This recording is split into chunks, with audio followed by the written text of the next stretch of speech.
With the sheer amount of video games going in and out these days, it's easy for me to often forget about some of my favorites. I honestly forgot how big of a Sam and Max fan I used to be. I mean, I like what I've seen of the comics and the show, but really it was their point-and-click adventure outings that I particularly fucked with, more specifically Telltale Games' offering. I've been familiar with the point-and-click structure ever since I was a little kid, so I've always had a fondness for the genre even though I haven't played a ton of them, and really being honest, I don't give two shits about most of them, but that Telltale Sam and Max trilogy was probably the best thing to come out of the whole series. Witty writing with jokes bursting out of every corner, lovable characters, debatably clever puzzles depending on your intelligence, and fun themes across each and every episode. This trilogy was so good, and it sucks hard that I never really have any opportunities to talk about these games because I've already done videos on each of them which hold up. I mean, it's alright, like... And nobody I know has played them, because let me ask you, who wants to play a point-and-click adventure game in the year of our Lord 2024? Point-and-click adventure games. You gotta be kidding. People these days just want to play Ace Attorney and Danganronpa, but at least you can come out as a Sam and Max fan without being admitted to a mental institution. But I digress. After all, there's still one last entry to cover, and it's not just the peak of the series, not just the peak of the whole damn genre, but one of my favorite games ever made. Sam and Max The Devil's Playhouse may not be the last sighting of the freelance police, but I believe nothing could ever hold a candle to it. After the first two banger seasons and Telltale's repertoire expanding, this third and final season is the biggest and best game Sam and Max have seen up till and since then, affording the widest variety of locations, the most complicated puzzles, and a grander interconnected story than ever before. As the last game that I give a rat's ass about, I don't think they could have done much better than this. Recently, The Devil's Playhouse has been remastered like its two predecessors after Telltale's closure a couple years ago. Once again being handled by former members of the company, now forming Skunk Ape, this entry took the longest to come out due to how much bigger it is in comparison to the other seasons. Anyway, like with my previous videos on the trilogy, this will serve as a review of the game as a whole, with a section dedicated specifically to the remaster. And I do plan on covering the story in full, but there will be a spoiler warning whenever we get there, and I know it's a Sam and Max game, but trust me, you might want to skip that if you haven't played this game already.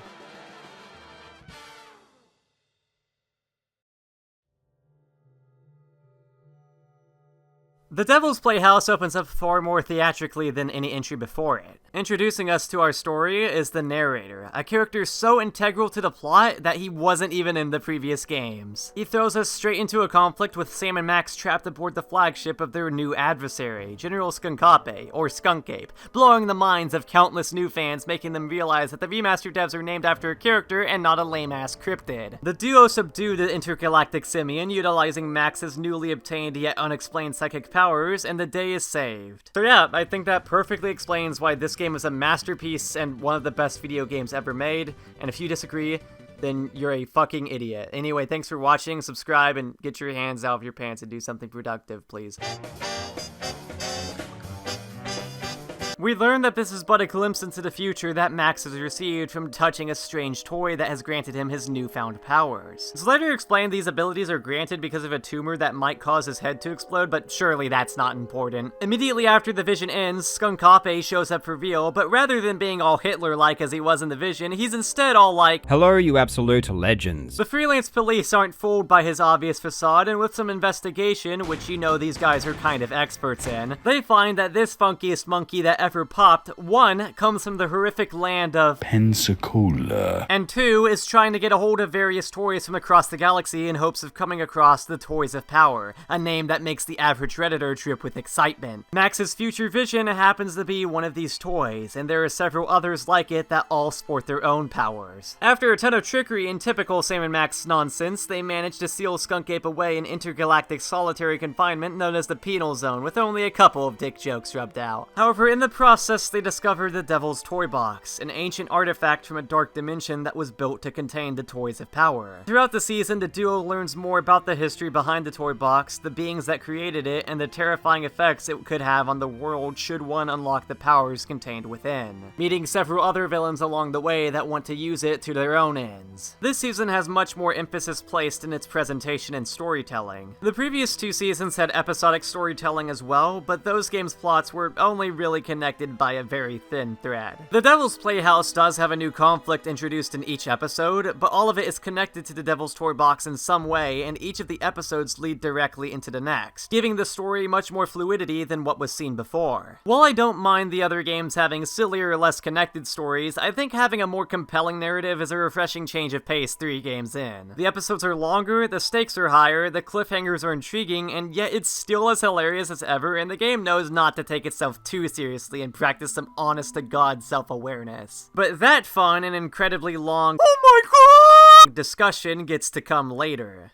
It's pretty difficult to innovate on the tried-and-true point-and-click formula without any gimmick coming across as tacked on. For this reason, Seasons 1 and 2 shared largely the same gameplay loop, but it doesn't take any more than a glance to see that Season 3 moves towards a different direction. Albeit, it's still your standard point-and-click affair, but Max's psychic powers add a whole new dimension to puzzle solving. So, like most presidents of the United States, Max was never really that helpful before. He's more so there to bounce off of Sam and provide his own unique form of moral support, only ever being utilized for a few puzzles. He's trying his best, okay? And now with his newfound powers, he becomes the center of attention. Throughout the game, Max will obtain new toys of power, each one corresponding to a different ability, including but not limited to the aforementioned future vision, teleportation, shape-shifting, and finding out the nutritional value of random objects. Sounds pretty fucking useless to the average person. What makes the powers more interesting when compared to the regular items is the variety of ways in which they can be used. That's not saying that normal items couldn't be used in creative ways. I mean, hell, point-and-click games have a sigma for— Did I just say have a sigma? I mean, point-and-click games have a stigma for making you use stupid things in stupid, inconceivable ways to make stupid progress, but a lot of the time, items typically have one use. Like, how much can you accomplish with a gun, opposed to the amount of times you actually use one in these games? And Max's powers, on the other hand, see consistent use throughout the season, with each episode highlighting a specific power or multiple. Now, the powers are a lot more than a fancy tool, as they often have multiple uses that make them applicable in several situations. Teleportation is the best example of this. You'd assume a power like this is used for fast travel and nothing more, and sure it can do that, which makes it nice to have even when it's not being used for puzzle solving. However, the game is quick to highlight the little detail that the power works on Max as well as anyone touching him, which I'm pretty sure is something an uncomfortable amount of you would like to do. Yeah, touching is my third favorite thing to do to things. In case anyone was curious, second is licking. With this information, this power not only becomes helpful for getting around the big maps quickly or gaining access to new areas, but also getting any noteworthy roadblocks out of your way. To give you a very brief and simple example, Grandpa Stinky was tricked into holding onto this homing beacon that Skunk Ape previously had placed on him to warp him back into the Penal Zone should he escape. Needless to say, Grandpa can't hold onto it, but he refuses to hand it over. So how do we get it off of him? Well, the answer is quite simple. We need to go into Skunk Ape's flagship and step into this room that removes all of our items in our inventory and tips the roast us alive. We're currently holding onto a cell phone that we can teleport to using Max's powers, but we get our stuff taken, but don't take it back just yet. Let's go to Stinky's, get him to piss Max off. Max tries to attack him, but Stinky is now touching Max, so that means when we teleport, we'll bring him wherever we want. So of course we're going to go to the location of the phone, which is currently being held next to the oven room, which will now remove the badge from his possession where we can grab it ourselves. Pretty straightforward, I know. If you couldn't tell, the psychic powers greatly expands the depth of the puzzles in the Devil's Playhouse. There can now be puzzles requiring a combination of something in your environment, a regular item, and one of Max's powers all in conjunction with one another, and piecing all of it together makes for more satisfying puzzle solving than ever before.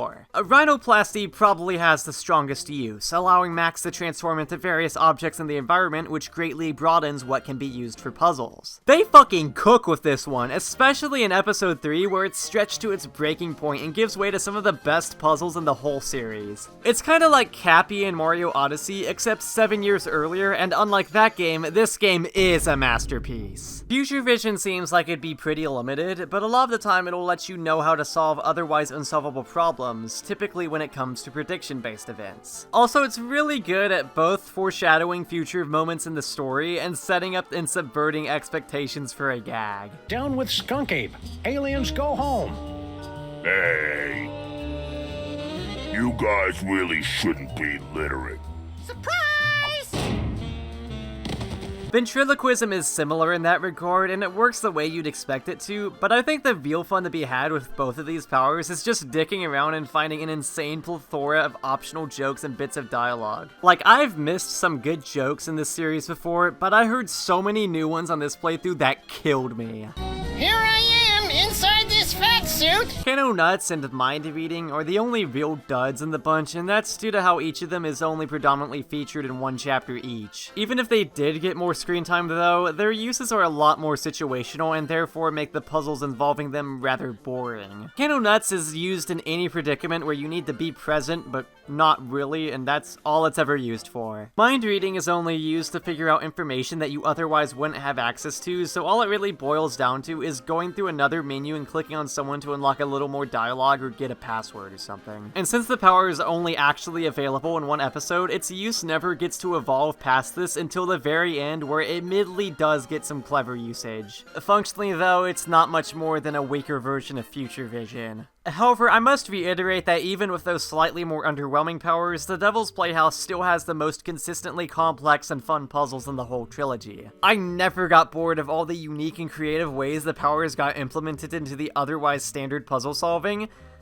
But that brings us to a completely different issue. So, when combining multiple facets of gameplay together, such as environmental manipulation, Sam's inventory, and Max's powers, the Devil's Playhouse easily beats out anything that I've seen in any other point-and-click game. However, when Sam's solving shit solo, it becomes clear just how much he's been overshadowed by his little buddy. The puzzles solely revolving around the regular items are unfortunately the weakest they've ever been. I mean, not like they're bad or anything, but just really dull and obvious. This isn't a problem for most of the game, but there are a few specific instances later on where this weak trait ends up screwing the pooch while touching no cooch, but I'll save that discussion for later. Point is, when the game isn't utilizing every tool at its disposal, the puzzles are pretty substandard, but thankfully 80% of the time that isn't the case, and we're being gifted some of the most fun puzzle solving I've ever seen in a game. They're much more complicated, but I don't think I'd say this is even the hardest game, since every solution makes perfect sense, and you don't really have to bend rules too much unlike the other games of this genre. To give you an idea, there were a couple of times during my first playthrough of the first two seasons where I had to look up a guide to progress. Meanwhile, in this one, I didn't have to look up anything at all. It's not just the puzzle solving that's seen an upgrade, no siree. So the previous seasons followed a pretty standard formula where you explore both Main Street and the main setting of a specific episode. You'd bounce back and forth between the locations. Most of the time you'd end up doing a favor for Sybil and Bosco or anyone else present, and bada bing bada boom, episode over, rinse, repeat, whatever. The latter half of season 2 threw a bit of a curveball into the mix, but even Chariots of the Dogs, while a great episode, is still made up of a bunch of reused locations from earlier episodes. So I think it's kinda clear at this point that the Devil's Playhouse had a larger budget, and that's not just reflected in the visuals. Each episode introduces its own set of locations to explore, with only a handful getting recycled. We'll touch on this topic more when I get to the episode breakdown, but this massive change really does give each episode much more identity. The Penal Zone is pretty standard Sam and Max affair. And then we jump into episode 2 and we're immediately thrown into a total makeover of the entire Main Street on top of 3 additional locations not seen anywhere else in the game. Now, I like the original Sam and Max formula as much as the next guy, but holy shit, 3 games in, of course I'm going to appreciate this level of variety. It's also worth mentioning that each episode is noticeably longer, which could be a turnoff for some, but despite that extended length, the pacing is still as good as ever. I'm absolutely not one of those long equals better kind of people, but provided that extra time is being used meaningfully, I'll happily take a longer runtime.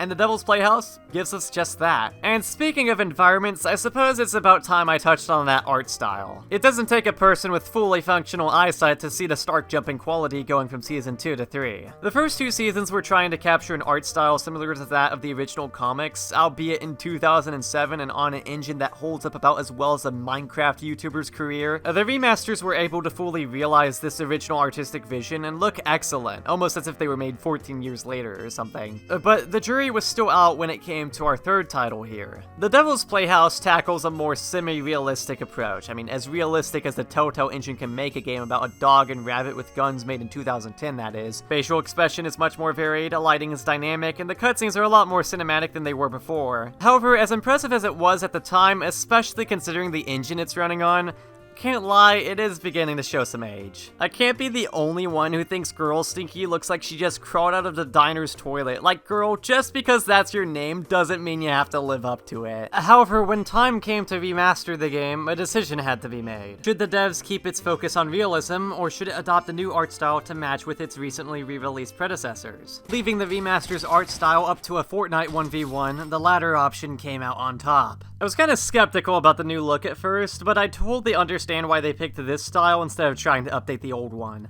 Primarily, I was just concerned that it would take away from some of the specific scenes of the game. The Devil's Playhouse has the most different atmosphere out of any Sammun-Mak's related media, with a few particular locations having dim lighting that captures an eerie or weird mood that you can't get anywhere else. I think we ended up with a 9-to-1 win-loss ratio though. It's kinda shocking how well the remaster transitioned the old visuals into these cleaner yet still fitting graphics. Really, there are only two failures of the new art style. First off, the original had this film grain filter on at all times, because as we all know, Sammun-Mak's is cinema. I never noticed it when I first played since I didn't really have an eye for this stuff back then, but it didn't bother me. There's actually an option to turn this off in the remaster, but I wanted to keep it on to preserve the original artistic intent of the developer, and I can't stomach it. Oh, yeah, this sucks. Am I insane? Am I overreacting? Because I don't know what it is, but I can't stand having this on in the remaster. Like, what is a crackly old film filter going to do for a game with stylized cartoony visuals? It's like shoving a glass up your butthole, then taking it out and looking through it. And no, don't question why I know what that looks like. Can any of you even notice this? Because I can, and it bothered me so much I turned it off like 5 minutes into the game. Another very minor thing is that there are a very small handful of scenes where the lighting being turned up hurts the mood a bit. In a lot of cases, it's a trade-off that offers up a brand new, yet equally appealing look. But in others, like the docks and Beyond the Alley of the Dolls, I straight up think it's a downgrade. This episode has a bit of a heavy tone when put up against the rest, and I think making this area brighter takes away some of the atmosphere. I know that seems silly to say about a game that's mostly comedic, but when the song that plays here literally sounds like... I'm sorry, that sounds like shit I'd hear when walking back home from a late night snack run to pick up some Cheez-Its from the gas station. It's supposed to be unsettling, and making the area brighter makes the song match less and soften the tension of the whole scene. I must stress though that those are exceptions, not the rule, because the good most certainly outweighs the bad. The Sammun-Mak's remasters have been real good about adding more detail to their environments and throwing in fan service naturally, and dog, if you thought Season 2 was good, you're gonna need a change of pants this time.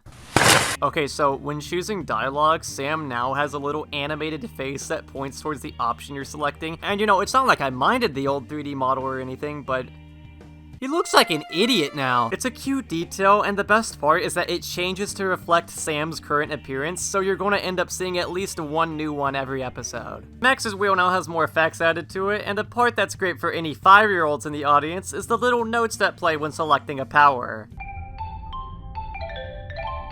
I'm 22 years old. Maximus in episode 2 has a hat. So if you didn't think it was worth paying $20 to play this game again, then your whole argument is simply invalidated. But oh my gosh, one of my favorite little details added has got to be this new transition also in episode 2. So when you walk back to the theater, I noticed this new outdoor shot, and I was scratching my head wondering if this was in the original game, because I know Season 2 added new transitions like this, so I figured that this could be something just like that. A cool, unnecessary addition that I greatly appreciate. However, what I didn't realize is that this new transition recontextualizes this entire area, and now it's the building that would later become Brady Culture's home for former child actors from Season 1. That's incredible, and there is literally no need for the team to go through all that effort just for the sake of a reference, but they did it anyway. There are countless others I didn't go over because we'd be here all day if I did that, but really, it's the effort and attention to detail like this that makes me go all over the place. While other remasters are busy killing their art styles and performance or adding new content that doesn't have any place in with the old, these guys are adding new things that make the world building better and breaking the mold in the industry by actually enhancing their games. Look, I get some people probably still feel iffy about what happened with Season 1 and some of its censorship, and I didn't like that too, and I'll always criticize the way Skunk Ape went about handling it, but that doesn't mean these guys don't care about what they're making. If anything, these have got to be the most care I've seen put into any modern re-release. Most companies haphazardly slap together a barely functioning port of an old game and charge 20 to 50 bucks for a worse version of it. Meanwhile, these guys are reconstructing these titles from a bad engine, and even if you still don't like them, they at least have that damn decency to preserve the original versions. I do gotta say though,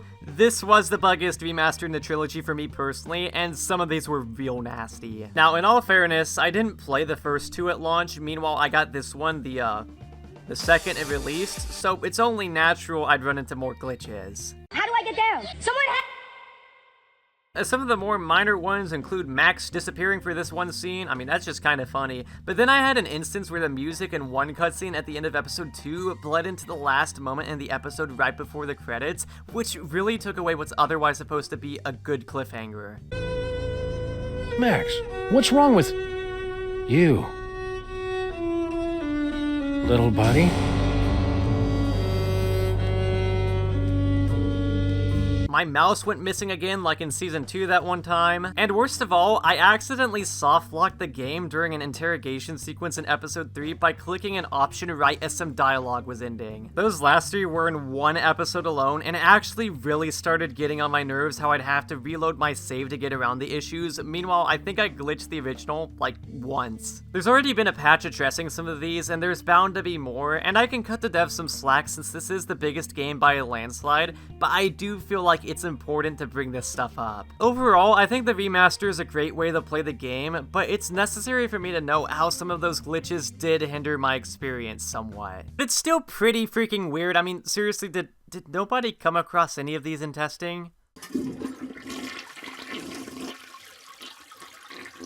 Just like I did with Season 2, I'd like to dedicate this last section of the video to doing a full-on breakdown of each of the episodes. From this point onward, we're going into full-on spoiler territory, and seeing as The Devil's Playhouse has the most cohesive plot and craziest scenarios we've seen so far, if you haven't played the game for yourself and you think it looks interesting, I highly suggest that you go away.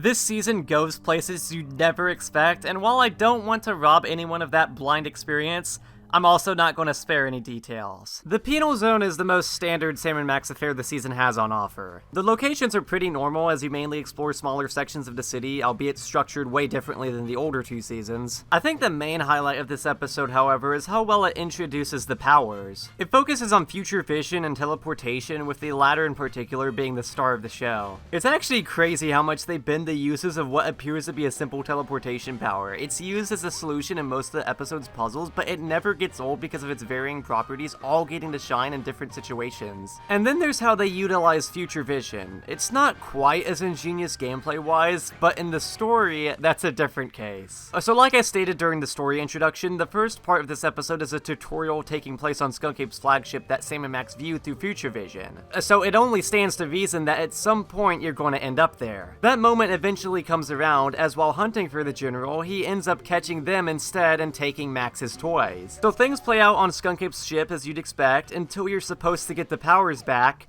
only for it to be revealed that Skunk Ape used future vision to see his defeat and prevent it by keeping the toys out of the duo's grasp this time, before cockily throwing them back and sending them into the Penal Zone as Sam doesn't get the chance to place the homing beacon back on him in time. You know, I'm not really huge on the whole vision of the later moment in the game at the very start cliche, because at its worst it can feel like a cheap way to build intrigue throughout the game, only for you to get to the moment several hours later, and the moment of truth failing to deliver on itself. But this is unironically my favorite take on that trope. It's a really funny and clever subversion. The two manage to escape while also accidentally destroying the Penal Zone in the process. Not mine, thankfully. So with no prison bearing a suggestive name to trap Skunk Ape in, Sam and Max get some help from Mama Bosco to build a new Penal Zone. They discover the ancient relic of the Devil's toy box buried beneath their office building and use its powers to open a new zone to capture Skunk Ape, and the day is saved. But right after all this occurs, the two stumble across the remains of what appears to be themselves. Little do they know, what they've discovered down here has more history than they could have anticipated, leading into episode 2. A nearby projector unveils an old film with a tale to be told.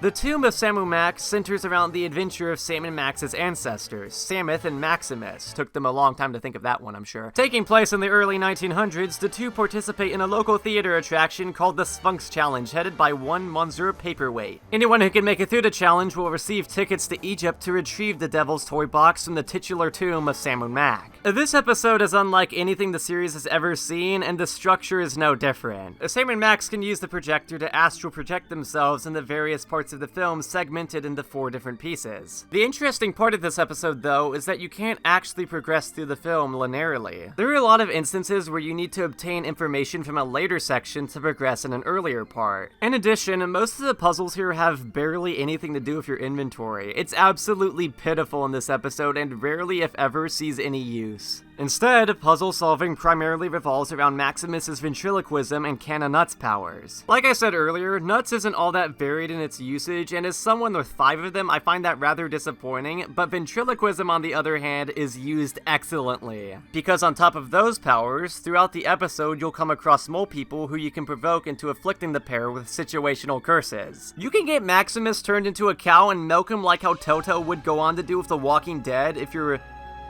freak, or suffer the curse of the Sexo Rejexo, one anyone who's ever made a Reddit account should be very familiar with. Just launch any female character across the room because it's funny. In conjunction with the powers and the creative structure, this has gotta be one of, if not my favorite episode in the whole series. And that's not just from a gameplay perspective. Like, we're only 2 episodes in, and we're already seeing completely new locales never before seen. The time period gives it a very unique feel that isn't captured by any other episode, and I say this as someone who isn't huge on early 20th century aesthetics. I love this. Everything from the moody theater, the tonally fitting music that matches the time period, the dark pyramid, it all clicks with me. Also, they use the fact that this takes place roughly a century ago to do some really funny stuff, like reveal that Jurgen from season 2 became a vampire at the fault of Sammun-Mak's ancestors. I mean, how can you not love that? After completing the first 3 reveals, the 4th sees the 2 return into the theater to recount their travels, only to find out Paperweight somehow lied in an era before the internet existed. He takes the toy box for himself and attempts to use it and Maximus's power to summon the ancient elder god and original owner of the toy box, Yog-Sothoth. Wait, why him? I mean, if you were going to summon some Lovecraftian monster, why not choose someone better like Cthulhu or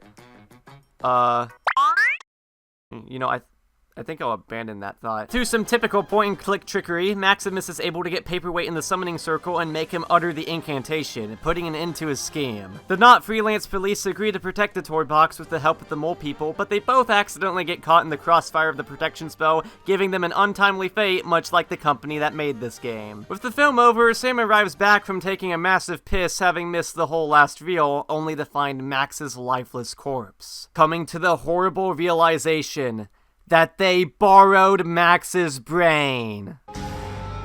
You know, that would have made for a more effective cliffhanger if that wasn't literally the name of episode 3. They stole Max's brain, opens with Sam going all crazy mode, getting aggressive like a Fortnite player's dad. Get off of the game, you stink! The opening to this episode plays very differently from the rest of the game, taking a more, dare I say, visual novel approach. Sam interrogates various suspects around the city in order to find the whereabouts of whoever took Max's brain. The gameplay for this first segment mainly revolves around these interrogation sequences. They're kinda like the cross-examinations on Ace Attorney, where you listen to testimonies and have to call out, or in this case, react accordingly to get the information you want. It's a good change of pace that lasts all but 20 minutes, so it doesn't get too old too quickly. That is, unless if you get softlocked like I did, forever stuck in a stare down that still makes for a better conversation in my interactions with the average person. Don't know if you could tell or not, but each episode has its theme based off of a movie genre. The Penal Zone is buddy cop schlock with a hint of sci-fi, Tomb of Sammun-Mak is adventure, and this is noir. The next 2 are pretty self-explanatory. And being real for a sec, I don't like your tone. Noir Sam is obviously played for laughs, and yes, it is kinda funny, but it's definitely nowhere near as good as the dynamic he has with Max. This isn't helped later on when Sam arrives at the Museum of Mostly Natural History. He discovers that somehow, both Skunk Ape and Paperweight have returned, Paperweight having stolen the toy box while Max was entranced in the film, which released Skunk Ape from the Penal Zone, giving him prime time to extract Max's brain. Fighting over the toy box and Max's powers, the 2 temporarily form a truce to defeat Sam, and seeing as Max's corpse is vacant at the moment, he grabs the brain of Sammun-Mak on display as a last resort. And Sammun-Mak is certainly a character. So as explained in the previous episode, being the former holder of the toy box which made him Pharaoh to begin with, he has access to powers just as Max does. But what makes them different is that one of them is a good little shit, and the other is Sammun-Mak. Typical royal entitled personality on display here, a real done-to-death stereotype that isn't particularly funny, and completely lacking the symmetry that makes Sammun-Mak's entertaining.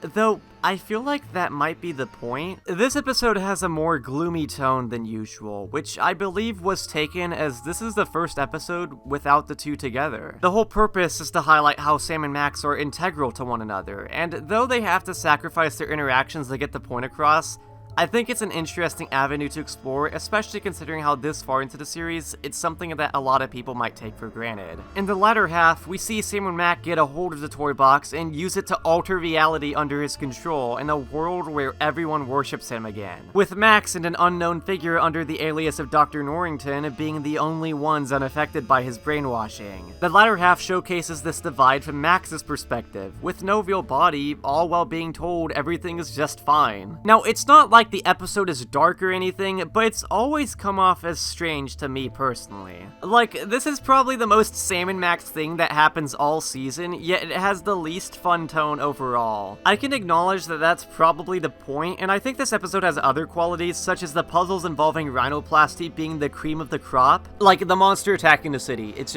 that's just a genius one. I don't care what anyone says. It might even be the best puzzle in the whole series. However, I do see this as a prelude of things to come, an idea that's explored better in the next two episodes. Anyway, back to this one. I was never really a fan of the second half plot-wise because we've already been to an Egyptian area earlier, and whenever it's over, that's that. This episode still leads into the next, but its ending has the most minimal long-lasting effects on the rest of the season. I mean, I love the battle against Skunk Ape and the little pharaoh himself, even if I don't give a shit about the Star Trek reference because I'm not 50 years old. Can you get free space gas with your AARP card? And like I've stated multiple times, puzzle-wise, this might be the best the season has to offer. It seamlessly weaves together every single aspect of puzzle solving to make for some of the strongest the season has. Still though, I think there's more qualities to a Sammun-Mak episode beyond the pure puzzle solving. This episode was my least favorite out of the 5 on my first playthrough, and I'm sad to say my opinion of it certainly didn't get any better with the addition of those really bad glitches I mentioned earlier. However, I think the good aspects are very strong, and it's nowhere near Moai Better Blues or Reality 2.0 for me. It's simply just a B tier in a sea of A's and S's. After returning reality to normal and Max's brain being put back in its rightful place, suddenly a horde of Sam clones begin to surround the museum,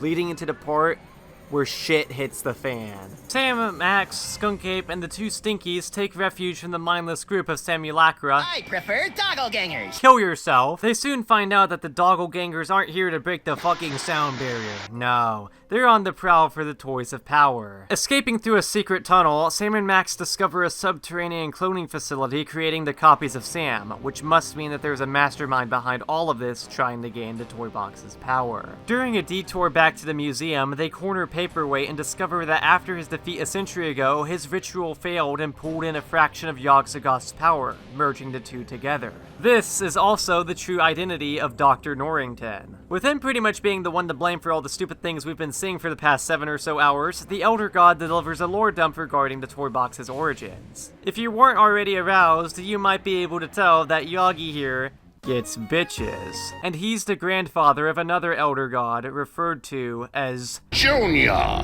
Junior?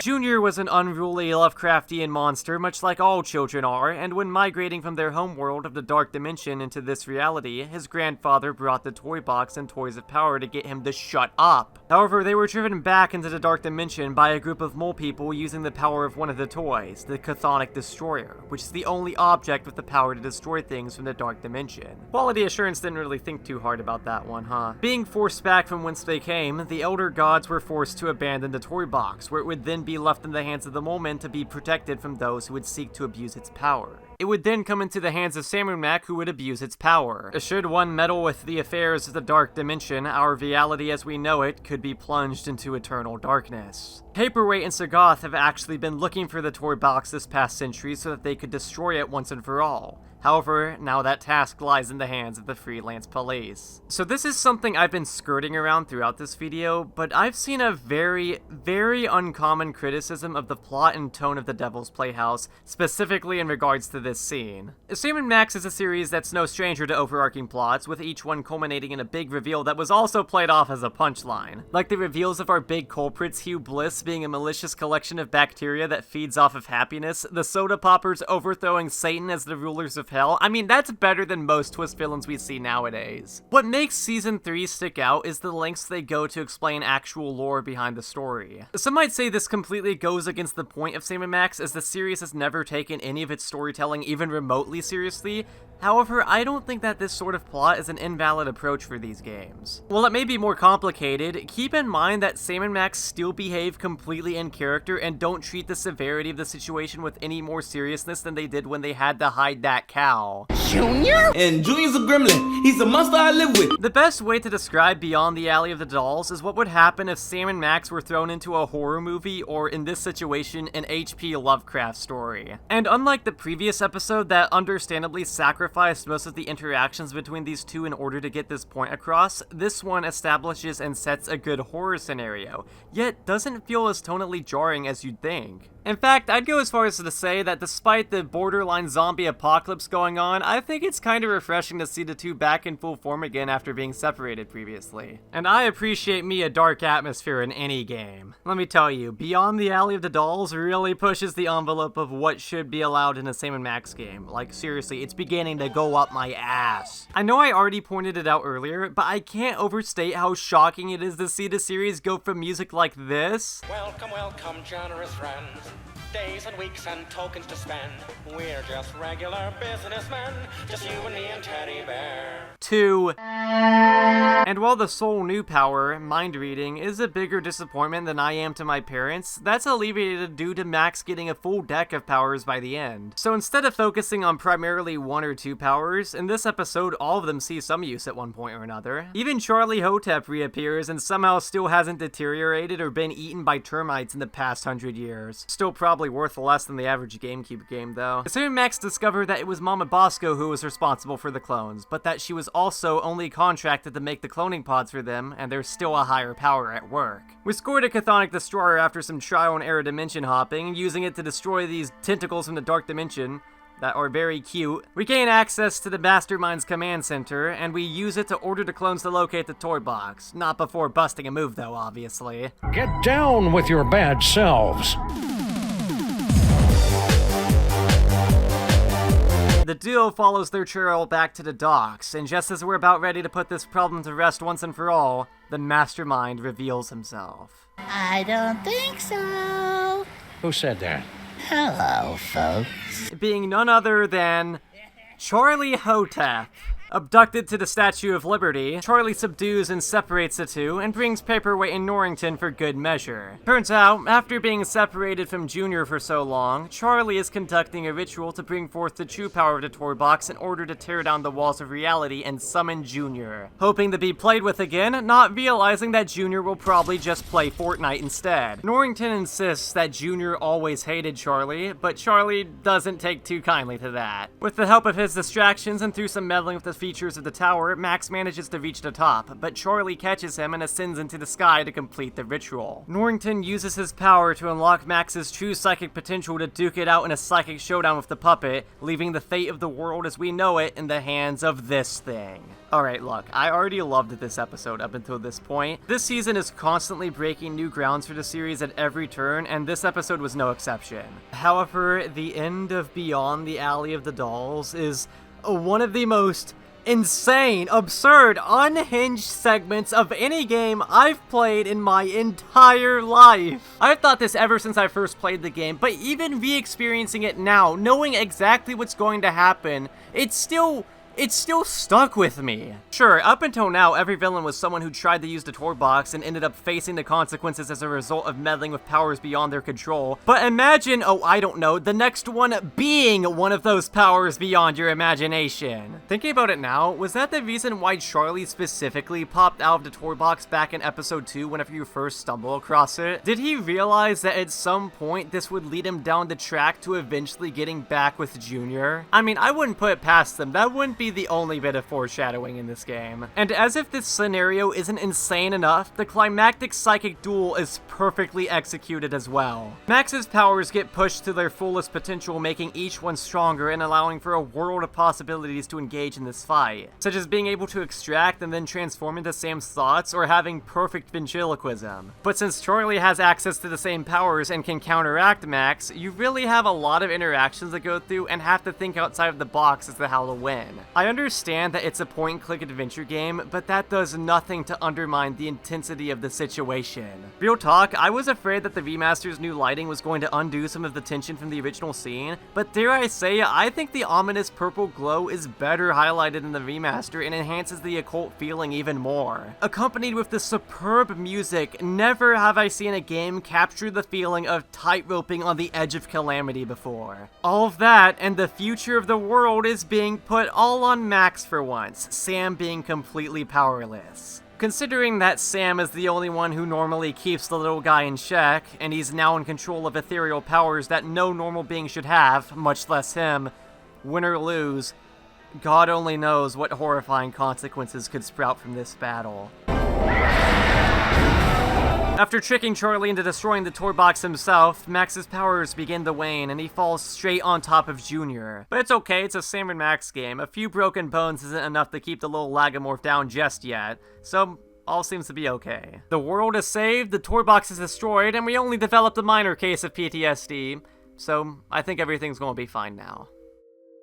But what happens next? Well, look. I've had 6 years now to come up with the words to describe this following moment and how I felt about it, and even after all that time, I still can't think of anything to better illustrate the scene than just letting it speak for itself.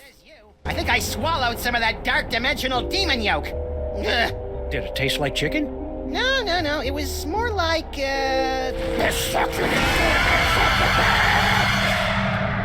Not funny, Max. I wasn't trying to be funny. If I was, I'd say something like, how do you keep an idiot in... Oh, I don't feel so good, Sam. Hang on, little buddy. I'll go get you some soda crackers and lukewarm pork. This is so cool!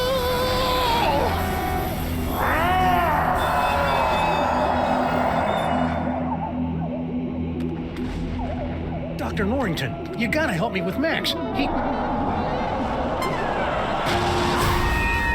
Holy H.P. Lovecraft spinning through the 13 abyssal planes on a propane grill!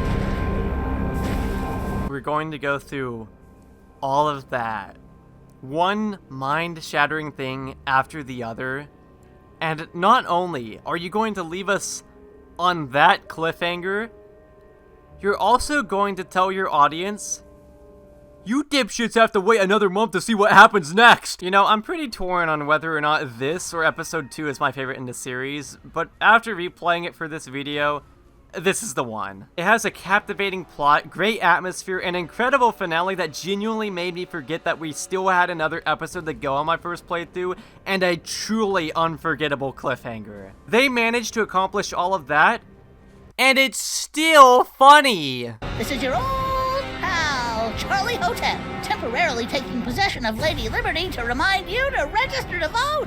Remember, kids, if you don't vote, you can't gripe. That's very relevant. So that only begs the question, how can the last episode of the series wrap things up after that?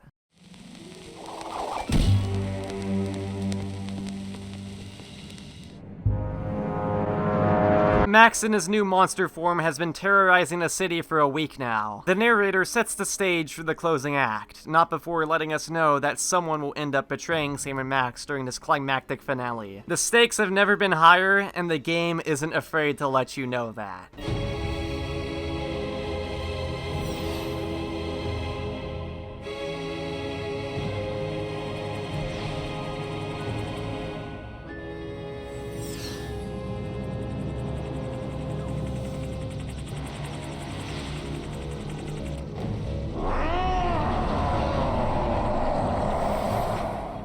With only so much time left before the military unleashes their final strike on the creature, Sam assembles a squad to go inside of Max and cut out the tumor that caused his psychic powers to begin with, and hopefully return his little buddy back to size. Accompanying him is Paperweight and the returning Sybil Pandemic, who, while being absent all season, was gone on honeymoon with the Lincoln Memorial and got penetrated by his giant marble cock. The City That Dares Not Sleep is definitely one of my favorites from a pure story perspective. There are a ton of returning characters throughout the series that get at least a little screen time here. Even Satan shows up to clarify that he has nothing to do with the Devil's Toy Box. Yeah, that's right, Satan is about to file a defamation lawsuit. The intro is epic, and the soundtrack in this episode in particular is really strong. Especially this leitmotif that's been playing throughout the season. It gets a good cap off in this part.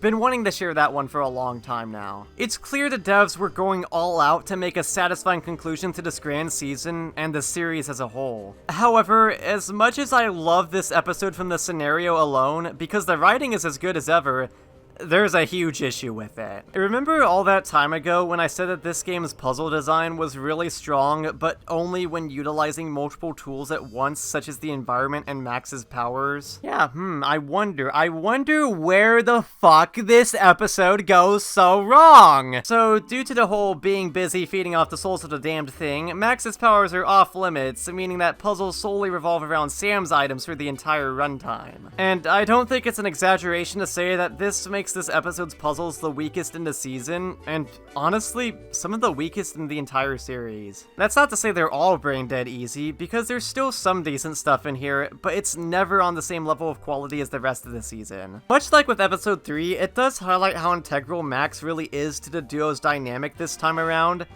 but I don't think me looking too deep into the thematics of a game where a big dog has a gun is a good excuse for the puzzles being lackluster during this section. There are a lot of times where the solution to a puzzle is directly next to it. I feel like after 16 episodes of this business, on top of the other games Telltale was making, you'd get burnt out eventually. Unfortunately, I don't just feel that in the game design. Is it weird that I can hear that in some of the voice acting also? David Nolan, Sam's voice actor, has had to cover more range in the Devil's Playhouse than previously, but something about his performance in this episode specifically, I don't know if he was sick or tired or whatever, but he sounds off. If we could disguise the DeSoto, we could use it as a Trojan horse to sneak into Max's body like a virus and take out any mind worms or whatever it is that's causing this whole thing. I don't doubt the passion to make something great was still there, however, it's pretty evident that the fatigue was beginning to set in, and the finale suffers because of that. With that said though, there's enough good aspects given back that help the episode rebound. When you get inside Max's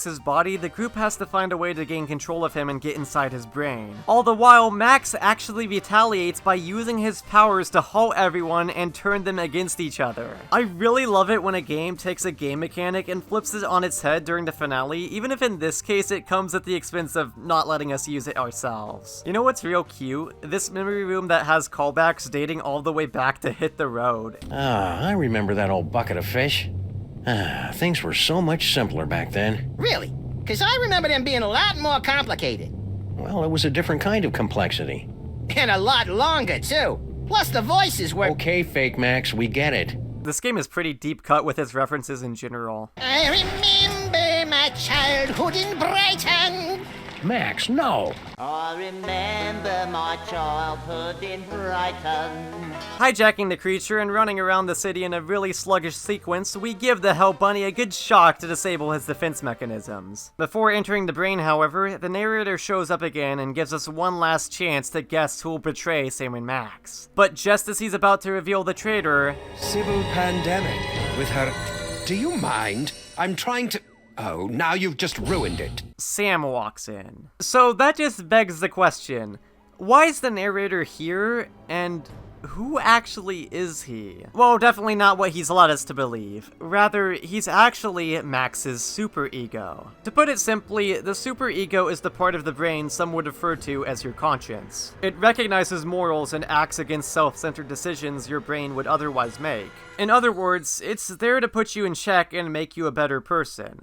So, I must repeat, this is supposed to be Max's. Max's superego is a big oxymoron, kinda like saying good Persona game. Max is an agent of chaos, only veiled in by Sam's slightly less unhinged manner of doing things. I'm going to roll things back for a second. You know, there is something really interesting Charlie Hotep said about Sam last episode when he was explaining why he, of all people, was used as the template for the clones. He's easy to control. A not so subtle nod to the fact that we play as him as opposed to Max, but this also recontextualizes Max's behavior. You notice how, despite being one of the two leads, we never had any control over him until this season, barring some infrequent exceptions, of course. The mind is supposed to have a yin and yang dynamic. The id expresses desires, and left unchecked by the superego, well, you get Max. That's always been the founding characteristics of him ever since his inception. Because of that, his superego has been completely ignored and left Max as the embodiment of id for as long as we've known him. It's an interestingly clever way to explain why Max is the way he is, and shows that maybe more people should take after his example. His superego, however, completely disagrees with this notion, and with no control over his mind, wants nothing more than for Max to die either at the hands of the military,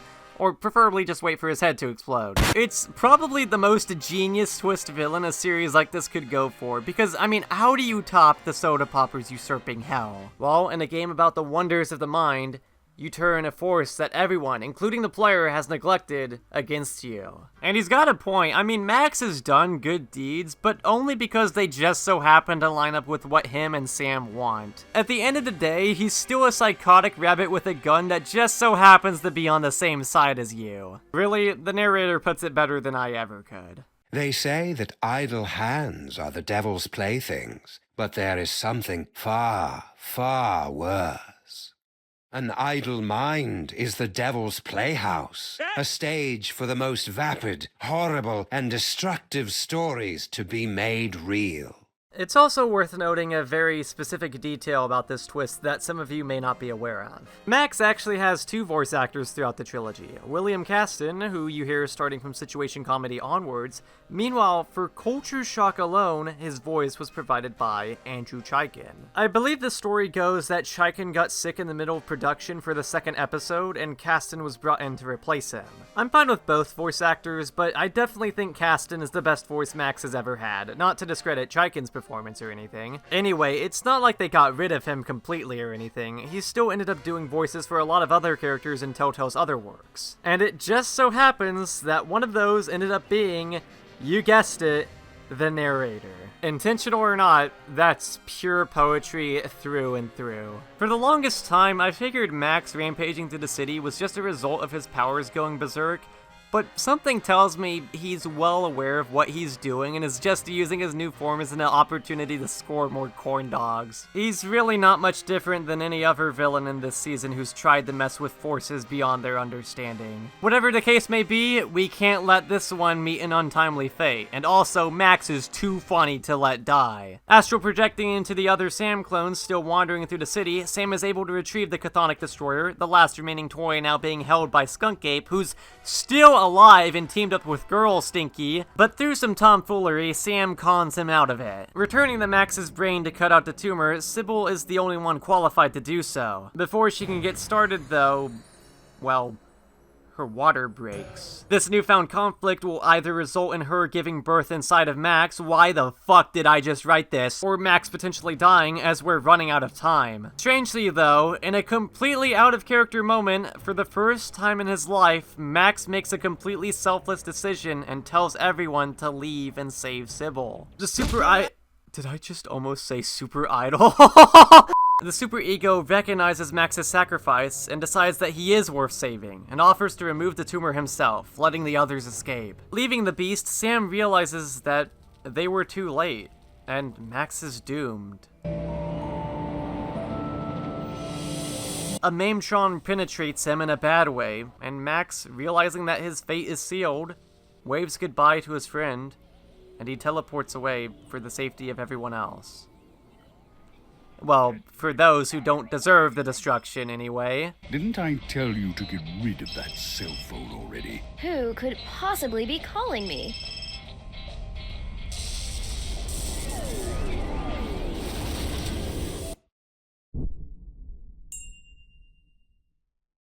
Mama Bosco attempts to create a clone using some leftover DNA as a last resort, but that fails too. Welcome back, little buddy. What happened? It looks like Max's DNA is just too weird for my machines to be able to reproduce. There's nothing we can do. I'm sorry, Sam. With nothing left, everyone is just stuck in silence. And Sam walks out.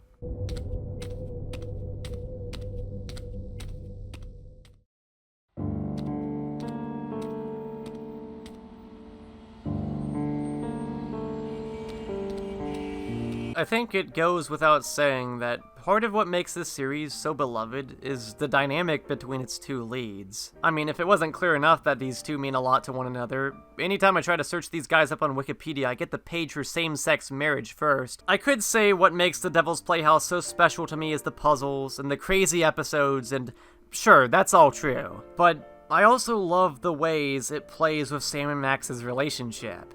They're both insane, yes, however, they're still a duo, and they can't work by themselves. People rely on each other, whether it's because they have common goals, or share a mutual relationship, or maybe they just enjoy each other's company. But then we grow so reliant on the ones close to us that we can't function without them, and when separated, it can drive someone to insanity. So when that inevitably happens, what do we do? What can we do? Well, I don't know.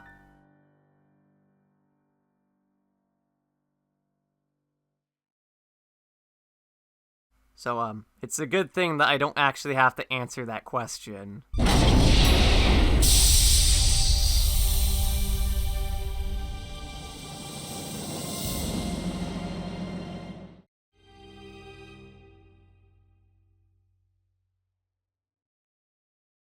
Oh, hi, Sam! Holy beer-battered princes of Maine and kings of New England in a glass-bottom boat with a trip-hop DJ and the second runner-up in the Miss Teen Oklahoma pageant. It's past Max in a time-traveling elevator. What's shaking? Yeah, you really thought a fucking Sam and Max game was going to end with the death of an integral character and have a sappy ending where I have to get philosophical on you? The total whiplash from that would do irreparable damage to your neck. Max from an alternate timeline where it just so happens that this exact event transpired, but with Sam as the monster joins us, and that's that. The two push aside the awkwardness of, you know, watching your best friend die, and continue going on adventures as usual. Some people may be unhappy with a cop-out like that, but I think I could only be upset if this wasn't a Sam and Max game. And besides, you can still keep yourself up at night realizing that this Max still has a tormented suicidal superego who wants him dead, but the little details like that don't really matter. Sam and Max's friendship lasted through every last struggle they've been through, even death. Sure, the series is over, but really, that's okay, because at least we know that things are still normal even after all this time. Near the end of the episode, there's a point where you can choose whether Sam values the crime fighting or adventuring with Max more, and it does alter the ending a slight bit, a sliver of foreshadowing as to what Telltale would later be known for, while still ironically having more influence on the story than their choice-based games would. But really, it doesn't matter how it ends. I know there's been new stuff past the Devil's Playhouse, and that's neat and all, but for me,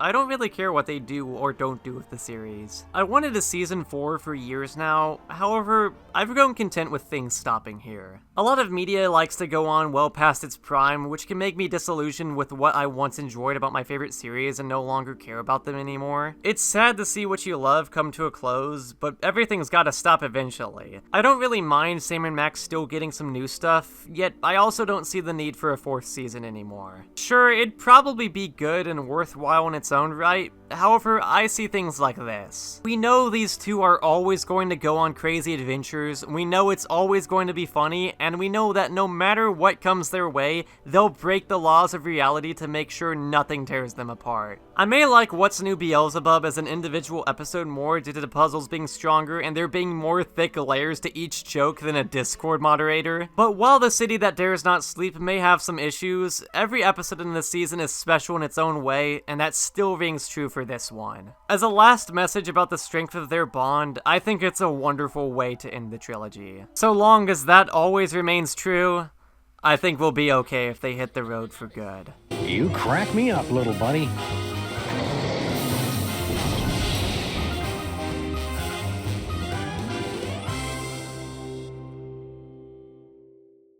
So yeah, thanks for sticking around for the whole video. These remasters have been a great excuse to replay these games, and I know we didn't get off on the right foot, but if we're able to look past some of those missteps, I think these are the strongest remasters we've seen in years. Because of them, these wonderful games won't ever get lost to time, and can have a brand new fan base. Really, there's no better fate for this franchise than that.